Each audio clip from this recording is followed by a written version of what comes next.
విశాఖ ఎంపీగా బొత్స ఝాన్సీ పోటీ చేయబోతున్నారనే ప్రచారంపైన మంత్రి బొత్స సత్యనారాయణ స్పందించారు. పోటీపై అధిష్టానం ఏది చెబితే అదే అనుసరిస్తామన్నారు మంత్రి బొత్స. అధిష్టానం ఆలోచనలకు అనుగుణంగానే ముందుకు వెళ్తామని ఆయన స్పష్టం చేశారు. సమన్వయకర్తల మార్పులలో ఆందోళనలు లేవని, కేవలం అసంతృప్తి మాత్రమే ఉందన్నారు. అసంతృప్తిగా ఉన్న వాళ్లతో పార్టీ నాయకత్వం చర్చలు జరుపుతున్నట్లు మంత్రి బొత్స తెలిపారు. పార్టీ నుంచి ఎవరు వెళ్లాలని కోరుకోమని, ఒకరు పోయినా కూడా మరో 100 మంది వస్తారంటూ మంత్రి బొత్స అన్నారు. గొడవనే పదం సరికాదు. వాళ్ళ అభిప్రాయాలు చెప్తారు. పార్టీ నిర్ణయం చెప్పిన తర్వాత అందరూ సర్దుకుంటారు. మీరు చెప్తున్నారు, నాకు తెలియదు. ఇంకా తెలుసుకొని చెప్తా. అసంతృప్తి మీకుంది. మీకు సంతృప్తిగా ఎవరిని ఎక్కిద్దాం ఉంది.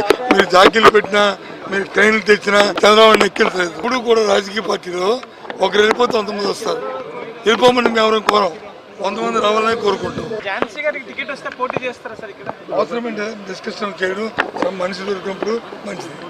నేను దానికి ఆ డిస్కస్ వచ్చింది అనుకోండి, పార్టీ చెప్పింది అనుకోండి, అప్పుడు పార్టీ చెప్పిందంటే ఎవరైనా పాటిస్తారు.